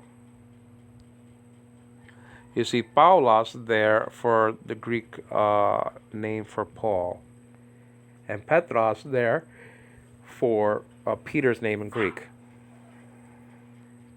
Okay? And he wasn't the rock of the church, actually, and that's really said in not only in the Bible, but in the booklet entitled "Was Peter a Pope" by Julius Armanti. Maybe you could get a copy of it on Kindle or on Google someplace. Was Peter a Pope? And Julius Armanti, one of the greatest, if not the greatest, Greek scholar in the history of the Christian church in the 20th century, actually, him being taught by A.T. Robertson, he wrote a booklet entitled "Was Peter a Pope," and he gets into the different Greek words for rocks, stones, and whatever by using Kenathan. And in Kenathan you see lithos and petra and petros. So this is the P in Greek. Okay. Good. This also can reduplicate also in the perfect tense. Okay. Now, this is not a P in Greek. This is the hro. Don't say ro. That's lazy for the Greeks. Say hr. Say hro. It's very easy to make. Just pretend that you're a child. Like when you were playing with a machine gun and going like that, or when you're making a sound of a race car or a motorcycle. It's very easy to do. You have to put the to the side of the roof of your mouth and put the tongue there. And you can make. Don't put it to the middle. Just put it to the side of the roof. To the left side, you can do. So have it like to 7 o'clock on the clock. Your tongue. You understand what I'm saying? So this is the R sound in Greek, and you see it in the Greek word chryza, with an H sound though. So this is the only consonant that could take the rough breathing marker. The only other letters in Greek that can do that are vowel letters. Okay. Like the iota can take the rough breathing marker, like in the word hina. You understand what I'm saying? And so that's just the deal. Maybe hana in biblical Greek, has that for the alpha, like harmatia, a sin. You understand what I'm saying? And hen, the epsilon can take the rough breathing marker in the word one for the word one, hen. You understand what I'm saying? Haste can take that as well, the epsilon for one, right? But this is the only consonant that can take a rough breathing marker. You see, chryza is almost like my wife's name. That means root. I am the root of David. I am the root and the offspring of David. And that's recorded in verse 16 of chapter 22 of Revelation. You understand? So this is the R in Greek, and you see it in the word for Rome. So this is absolutely essential to know. If you want to find the book of Romans, you're going to have to know this letter, Hro, because it's the first letter in that in the title of the book. So this is the R. This is not a P. So if you're looking at something that looks like a V in biblical Greek, it's not a V. And if you're looking at something that looks like a P in biblical Greek, it's not a P. That's just all there is to it. It's as simple as that. Okay? And if you're seeing something that looks like a capital H in biblical Greek, it's not a capital H, it's an E class, like in the word they. Okay? And if you're seeing something that looks like a small n, it's not a small n in biblical Greek, it is an E class, like in the word they, eta. Okay? So this is the ro. This is the R in Greek. In biblical Hebrew, okay, and in modern Hebrew, the resh is the R. Okay? Resh is the R. And see it in the word basar, the word for flesh, or the word bara, the word for make or create, or like in the word dabar, which means what? Behreshit haya dabar, vahadabar haya im ha Elohim va Elohim haya dabar. Okay, so you see the R there. In the word reshit, which means beginning, and in the word for dabar in Hebrew. But the Greeks have an R, and this is the R ro. This is the famous sigma. Okay, this means to synchronize. So it's the perfect letter because of the meaning for the future transformative in Greek. Okay, this is absolutely essential to understand and to recognize in a future tense word. Okay, like stesetai, spelled out sigma, tau, eta. It lengthened the epsilon, I believe. And then the sigma, okay, and then connecting vowel epsilon with the personal ending tie. So this is absolutely essential to, this is crucial to know this letter in Greek. This could be used as a future transformative, okay, to point out the future tense, or this could be used for the aorist tense, okay, in the same words, stesetai, because that's a the word I'm sorry, like in the word poiesomen, a subjunctive construction, that's an aorist construction, and there also the sigma there. So you could tell by looking at the sigma that that's an aorist subjunctive. Incidentally, that word is found also, I think, in Mark's Gospel, chapter 9, around verse 5. I got to check that out. But it's when Peter said, let us make 3 tabernacles. And let us make is the same construction found and recorded in Genesis 1:26, where the Trinity, one of the members of the Trinity said, let us make. Poi,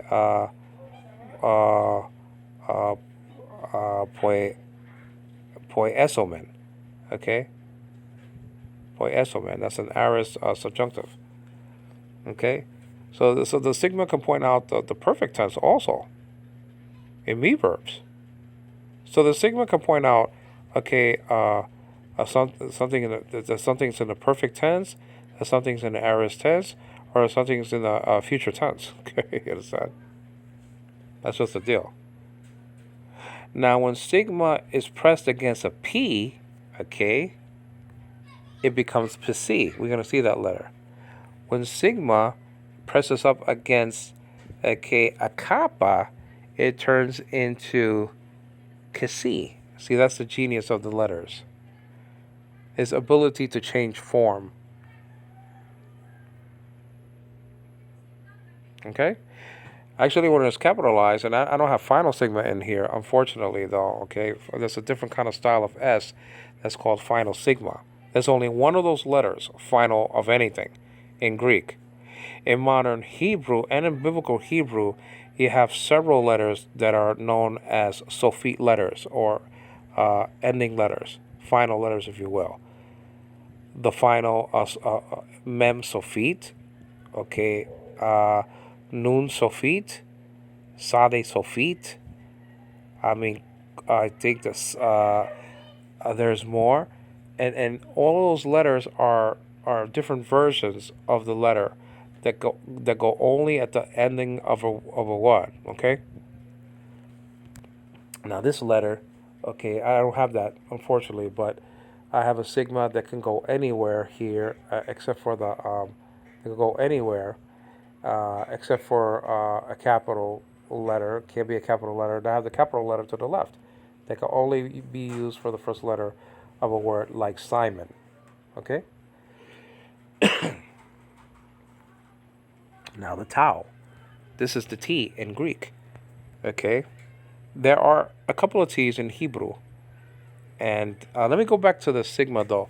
There is no sh sound in either a biblical Greek or modern Greek, but there is an sh sound and an s sound in biblical and biblical and modern Hebrew.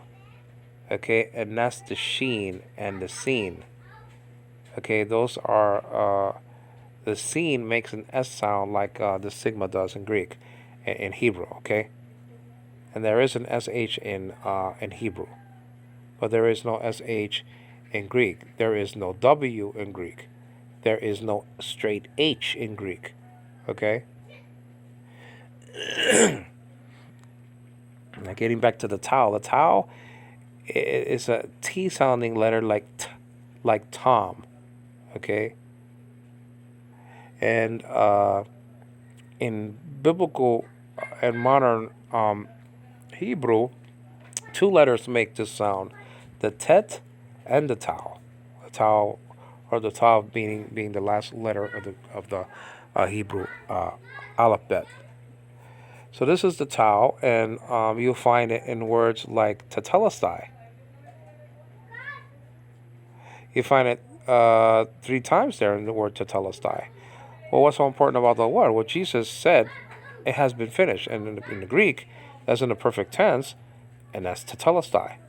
This letter can reduplicate, like in the word tetelestai. Okay. The two T's are connected by a connecting vowel, epsilon. So the T can reduplicate, and it is very important for in articles.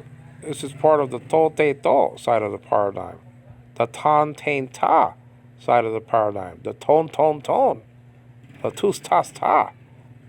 Okay, you understand what I'm saying? I mean, twice ties twice, and the tus tas ta, and all of that stuff. So you got basically out of the 24 articles, you almost got like, let me see, 1, 2, 3, 4. You have like, I think you have like 20 of the articles beginning with a T. You got hoi hi, and then ha hey. Yeah, that's it. I mean, you have 20 out of the 24 articles begin with a tau. Okay, this is absolutely essential. Okay, to know this letter because of the article paradigm. Your hutas paradigm, which means this, well, that, most of those in the paradigm begin with a tau, except for the nominative hutas. The others in the paradigm in the singular, I mean, had tutu, tuto, tutan, like that. So I mean, tau is a very important letter because of the some of the personal pronouns, and that's just it. Okay. Not to mention, I forgot to mention this, that theta can be used for as a part of a passive ending construction. Okay. And so I didn't mention that. So that's an essential letter for to form the passive ending. Okay, the passive ending. Okay, so that's a very important thing. Also, mu can do that as well, or part of the spelling of the passive ending. You understand what I'm saying? So that's just absolutely essential. So the tau is critical. It could reduplicate. It could point. It could be the part of a letter and the spelling for articles. I mean, so it's crucial. It's not as crucial as some other letters, but it's there because of the articles and because of the some pronoun constructions. Now this is upsilon, and this is absolutely so. This is a U in Greek. Okay, transliterated into a Y sometimes, though I don't know why. Okay, so this is the U in Greek, and they've done away with that sound. Nowadays it's called epsilon. Epsilon. Now let's get back to the tau. Nowadays it's called tough. Like I'm tough, man. Yes, I want to say. So it's not called tau anymore. In modern Greek it's called tough. Okay. Getting back to the upsilon, nowadays it's called epsilon. So in biblical Greek, it's a U class. In modern Greek, it is an I class. Okay, an I class. Okay, so this is used for the second letter in the word for kurios. Okay, kurios, Lord in the imperial sense. Okay, so you find this letter in articles like tu. Okay, tu tes tu, that part of the article paradigm. And so you see this letter also in the su su soy set paradigm for su and su. Okay, you and yours. You see that there. Mu, okay, ego mu moi me. You see that in mu for the first person personal pronoun. Okay. So you have that in su su, and you have that in mu, and I mean, so it's all over the place. It's a very important letter. It appears also for the word for spirit, pneuma. Okay, so upsilon is absolutely essential, and that's just the deal. Now, in contract verbs, okay, vowels that are put together can also create a change. It's not only a letter being lengthened, let's say in the aorist tense or in the imperfect tense, but letters changing to other letters also happens when letters collide with each other, such the case as those kind of verbs that I just mentioned. Okay, contract verbs. Now this is an upsilon, and it looks like a capital Y, the capital upsilon, but it's a U. And then it looks like a U when it's not capitalized, so that's kind of cool. Now let's get to the phi. This is a PH letter in Greek, and you have a PH letter in Hebrew. Okay, now let me get back to this though. The upsilon, that U sound, U, also you see it in the word for us in Hebrew, nu, like lanu, who will go for us. Okay, found and recorded in Isaiah chapter 68, perhaps proving the Trinity. You understand what I'm saying? But there is a vowel point that's called yurek, and it is a U class. Okay, and you're gonna see it next to the wow. Okay, to the left hand side in the middle. So that's pointing the presence of a U sound. Okay, getting back to Greek though. This is an upsilon. Nowadays called epsilon, but this is an upsilon in biblical Greek. Okay, so this is absolutely essential. It is also found in words like huios. Huios. This is the first letter of the word for son. Okay, actually the word for son is Ben in Hebrew, like Benjamin, right? And so that's just the deal. So huios has the upsilon. So the son is very important. Son of God. That phrase, son of God. Well, you have the upsilon there in the word for son. Huios. Okay? Very, very important. And you see it in the construction for the genitive for the word for God. Theou. Okay? And a different sort of construction for the word theos and the genitive singular. Okay?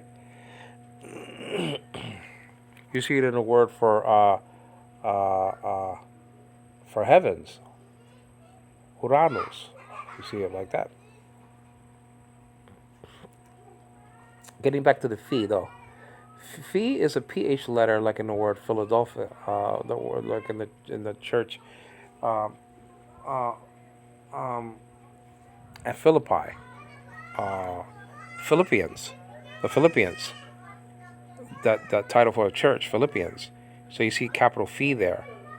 Okay, it is a ph letter, and there is a ph letter. Okay, the pay is a ph, can be a ph, can be a straight p sound or a ph sound in Hebrew. Pay, okay, pay. But in Greek, it's called phi, like phi, phi, pho, phi, why. Understand? You see it in the word Sophia. You see it for wisdom. You see it in the word false, spelled out a phi, omega, and final sigma. False, which means light. Okay? So this is a ph letter in Greek, okay? Now this is chi. Don't say ki, say chi. Okay? Remember the Get Smart show where Agent 99 and Agent 86 Maxwell Smart was captured by chaos, okay? Chaos. And you had your Chinese dude, okay, which was working for chaos. He was an evil spy. And so he captured 99 and 86. And so 86 saw him, and he had a metal claw, you understand, for a hand. I don't know what happened to his hand. And then Agent 86 of Maxwell Smart in that famous Get Smart show. Okay, Get Smart was a great show in the 1960s. It was just great. It ran on for 5 years until they got married, and that was the problem. Okay, so they had to cancel it, guys. They did several shows after and a couple of movies, but it wasn't the same. The nude bomb and all that other stuff. Okay, understand? All right, but it was funny. It was great. And Don Adams played the part of Maxwell Smart. So he looks at this spy. He says, "Oh, it's the Claw." CLAW, right? And then so the Claw, well, that was his name because he had a metal hand. There's a spy from Chaos, the International Organization of Evil. And so he said, "Mr. Smart, do not call me Claw, call me Ha." And this is the letter right here, the Chi. It's absolutely essential. This is a guttural, and this is a gay, and what I'm saying, a CH letter equal, or you could say it the other way around, okay, because Hebrew came first. This is equal to the chet, in Hebrew, or the cough can make this kind of a sound, right? You understand what I'm saying? In Hebrew. So you have two letters that sounds like this in Hebrew, but this is not ki, this is chi. So you don't say, okay, arche, you say arche. You see, you have to do it like that. Or in modern Greek, archi is much more easier. Archi than arche. Okay, so this is the CH letter, and this is the first letter in the word, the title for Jesus. Christos. You see, you don't say Christos. I mean, that's lazy. You say Christos. Don't say Christos. Say Christos. You understand what I'm saying? That's just the deal. So this is how you say it. Chi. Okay, you understand what I'm saying? Say chi, and this is the CH letter in those type of words. You understand what I'm saying? Now let's go to Psi, the second to last letter, I believe, in the Greek alphabet. This is a PS letter. We already saw a couple of letters that has sort of two letters in it, right? The Kasi and the Zeta, okay, the DZ sounding letter, right? And so this is the PS in Greek. The genius of this letter, it could actually kill two birds with one stone. It could be used to form the stem of the word, blepo, right? And in the future tense, you just add a sigma to the P, and it changes into Psi. Blepso, I will see. You see, this is just as the deal. Okay? So that's just it. And so this is the PS letter, and this is absolutely essential if you want to look into, if you want to read some versions of the Septuagint that has this as a part of the spelling for the Book of Psalms. If you're looking at the Sir Lancelot Brenton copy, the 1851 copy of the Greek Septuagint, okay, I mean, you're going to have to know this letter because the Psalms, okay, the title is, this is the first letter for that title. So this is the PS letter in Greek. Psi. Maybe not as important as epsilon, but according to the future tense, it is absolutely critical to understand that you're not going to see in all future tense words just a straight off sigma. You might look at a kasi there in there, and you might see a psi there, or you're not going to see any sigma at all because it dropped off, and you're just going to see what is called a liquid future. Liquid future. Okay?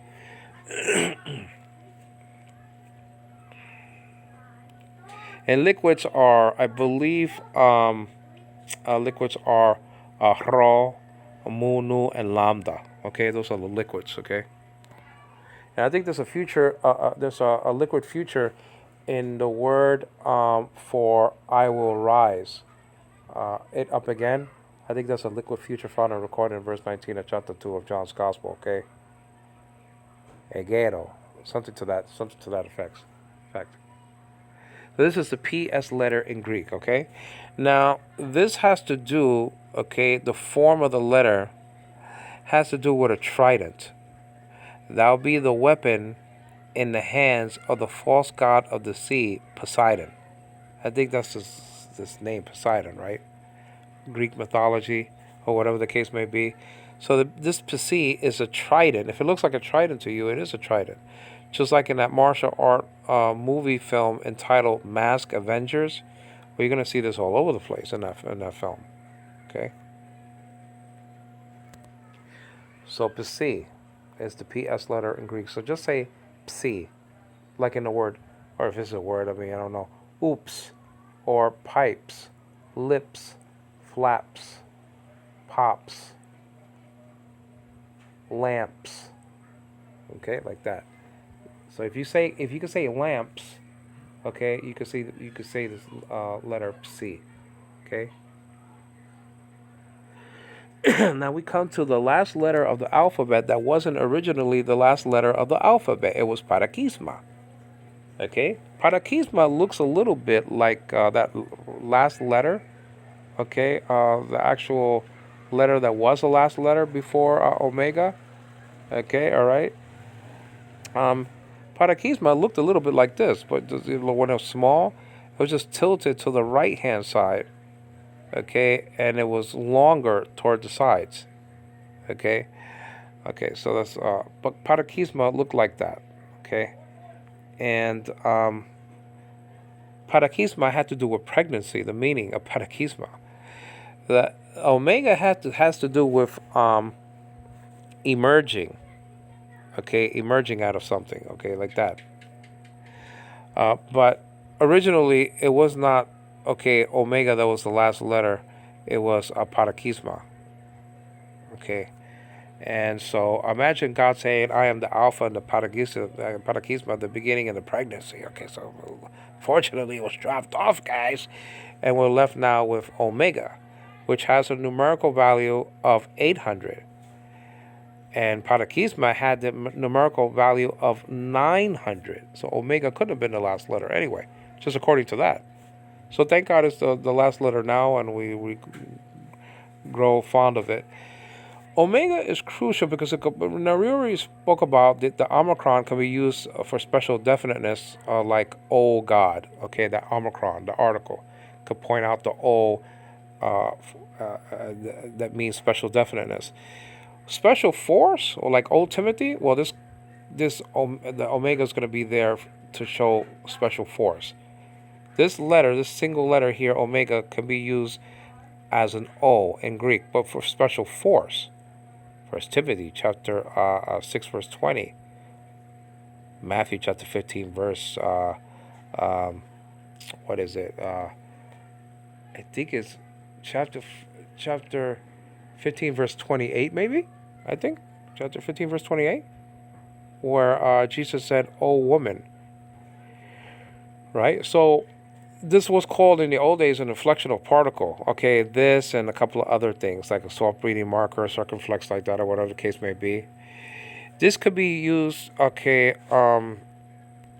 in participial constructions, like in the word huparchon, labon, right? Found and recorded in Philippians chapter 2, verses 6 and 7, respectively.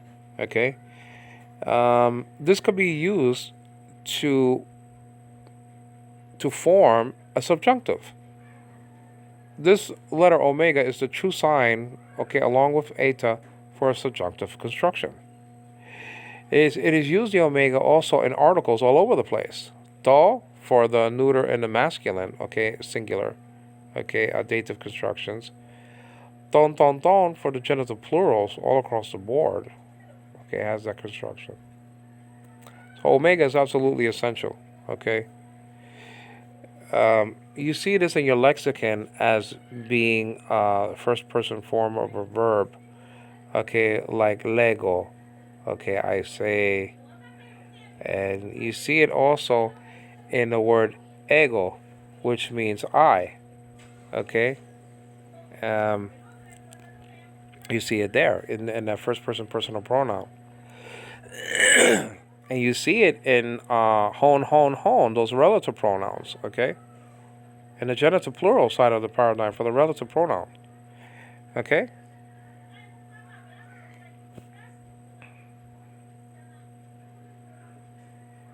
And ho and for the relative pronouns in the dative singular. So, I mean, omega is just one of these crucial letters. And the thing about omega, I call it the Pac-Man letter in Greek because it could just destroy everything in its path, okay? Letters can change in Greek, and this is this can be used to actually swallow up a letter or just destroy anything in its path. And the eta also can do that in a sense by getting rid of an alpha and an epsilon, like I said before. Jesus said, okay, I am the Alpha and the Omega. And the proof of that is really verses 12, 13, and 20 in Revelation chapter 22, where you see that Alpha and Omega says that he's coming, verse 12 and 13, like that. You understand what I'm saying? And then it says in verse 20, even so, Lord Jesus, come. So the one coming is the Alpha and Omega. And who is the Alpha and Omega? Well, I mean, Jesus said that he is the Alpha and Omega.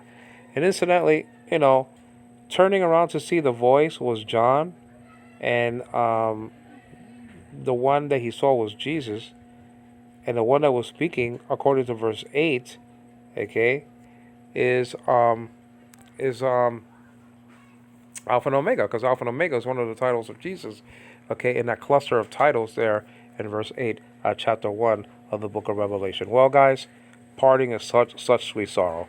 This is my last study of the Greek alphabet for now, for this year of 2022. So we learned that the alphabet, each letter of the Greek alphabet has meanings, and we're going to get into those meanings. I gave you some of those meanings, are recorded in the study, okay? Alpha means rising, okay? And alpha makes an ah sound or a ha sound in Greek. We saw that the beta, nowadays called, and it's a vowel, we saw that the beta, which is a consonant, makes the b sound in biblical Greek and the b or the v sound in modern Greek, and it could double. Okay, so one of those great consonants, okay, heading off the word biblos, which means book or Bible. Now, the gamma, I didn't tell you this, but gimel is actually equal to this in Hebrew, which is an H sounding consonant as well. Is that what I'm saying? Gimel, the third letter, actually in the Hebrew alphabet, and this G is the third letter in the Greek alphabet. And you see this in the book of Galatians. The title there is G, okay, and that's just the deal. And it can reduplicate like in the word giganen. We saw that the delta here, this letter is delta, like in the word for David, okay, and it's a D sounding a letter, and it's a consonant as well. We saw that the epsilon is absolutely essential to understand because it could be used as an augment, sort of the ed in front of a Greek verb, connecting vowel, like in the word tetelestai, connecting the t that reduplicated to the other t, and then that's just a deal. And so epsilon could be used as a connecting vowel, like in the word stesetai. So it could connect in that situation the future tense formative sigma with the personal ending tai. So absolutely essential for the vocative. Te my God, my God. He's speaking to God, the Father. Okay? And that's why he has a God, because for the first time he said, my God, not because he's a creature. Okay? In Revelation chapter 3, verse 14, okay, Jesus is called, hey, Amen. And no one is called that except for, the God of truth. Nobody's called that except for the God of Yisrael, and that's found and recorded around verse 16 of chapter 65 of Isaiah. But this is epsilon, is absolutely essential. And you see this in imperative constructions and stuff like that, and prepositions like en and ek. And then we saw zeta. This is a Z word or D or letter or a DZ letter. You understand what I'm saying? Zeta. Okay, zeta. Called nowadays zeta, by the way, in modern Greek. This is not an H or an N, but this is an E class, like in the word they. Pronounced as A or ehe. And archein ein halaga. So the word that's an imperfect tense there, the verb, written haya in Hebrew, ein, that means was. Okay? And so that's just a deal. We saw this essential letter in Greek. They could point out subjunctive constructions. Okay? And this is just a deal. So this is just essential. It could come, this could be part of the first declension construction also. Okay? So this is absolutely essential, this letter, to point out the subjunctive and things like that. It could be used as an article also, like ha. You understand what I'm saying? And then the theta is a th letter in Greek, nowadays called vita. Okay, eta is not called eta, by the way.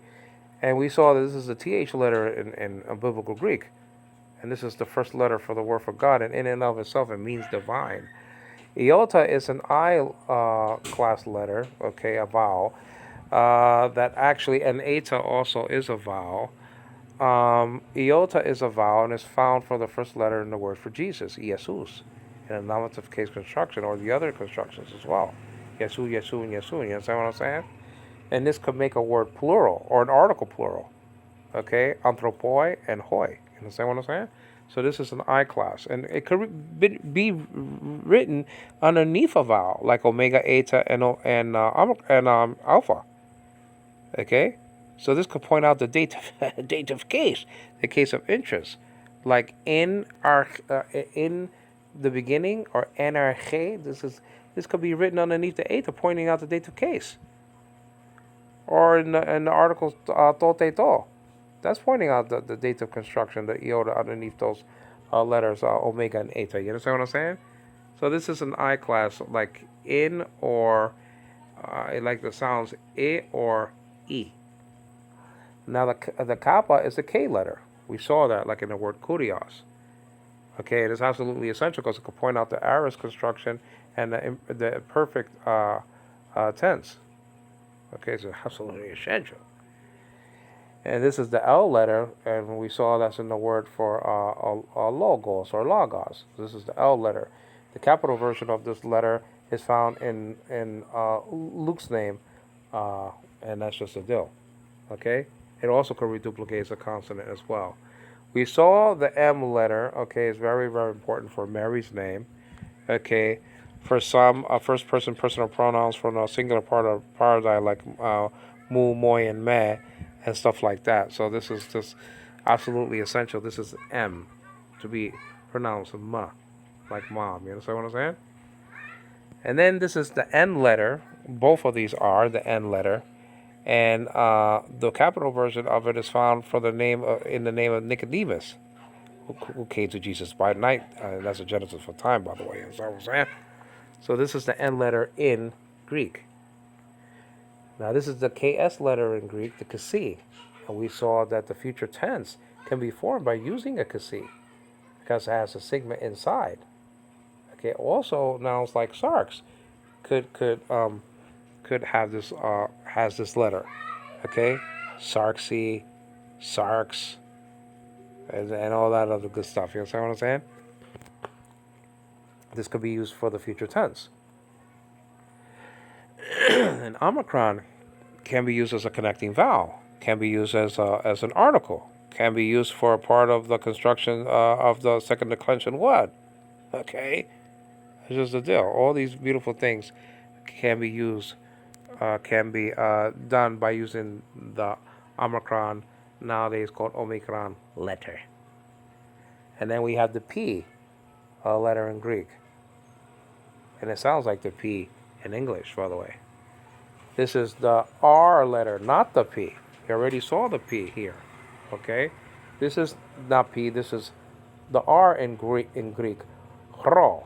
Don't say ro, say chro. Okay. Same story applies that I applied for the chi. Just using Get Smart for that. This is the S in Greek, capital sigma and small sigma. Okay. And so that's kind of easy. And this is an important letter because it could be used to point out the perfect tense, to point out the aorist, to point out, okay, to point out the perfect tense, the aorist tense, and the future tense. This is absolutely essential. Okay, if you want to say I will see, just put the S, okay, in front of the P, and then you have your blepso construction. This is the T in Greek, very easy. This is the U in Greek, not so easy looking at the capital upsilon. But anyway, this is epsilon. This is the I class in modern Greek, but it remains as the U class in biblical Greek. And this is the phi or the PH letter in Greek, like in the word for Philadelphia or wisdom, or even light, the Greek word phos. Okay? There is a PH, like I said before, in modern and biblical Greek. Okay? And that's Fe. This is the Chi letter, and it's found for the first letter in the title of Jesus, Christos. Christos, okay? Oh, Christos, like that. This is the Chi, this is the CH letter, equal to the Chet and the Kof sometimes in Hebrew. This is the PC letter, called PC. This is the PS letter in biblical Greek. You understand what I'm saying? PS letter, PC. This is also essential. Okay, in the formulation of the future tense, okay, like in the word blepso, okay, the sigma is encased in this letter. You understand? And finally, the omega. Jesus said, I'm the Alpha and the Omega, the beginning and the end, saith the Lord. You understand what I'm saying? And I'm saying, saith the Lord. Jesus never said, saith the Lord, because he is the Lord. This is Angelo Quinones giving glory. Knowing that in the Old Testament Jewish scriptures, it says that Yahweh sent Yahweh. You understand what I'm saying? Oh, taste and see that the Lord is delicious, that the Lord is gracious and great. This is Angelo Quinones giving glory to God the Father, to the Lord Jesus Christ. God is not the God of the mut. Okay, that's Hebrew for dead, or nekron. He's not the God of the dead ones, but of the living. And it means that Abraham, Isaac, and Jacob were very much alive at the time that Jesus said those words. Please give me a thumbs up. Okay, that's the Greek P.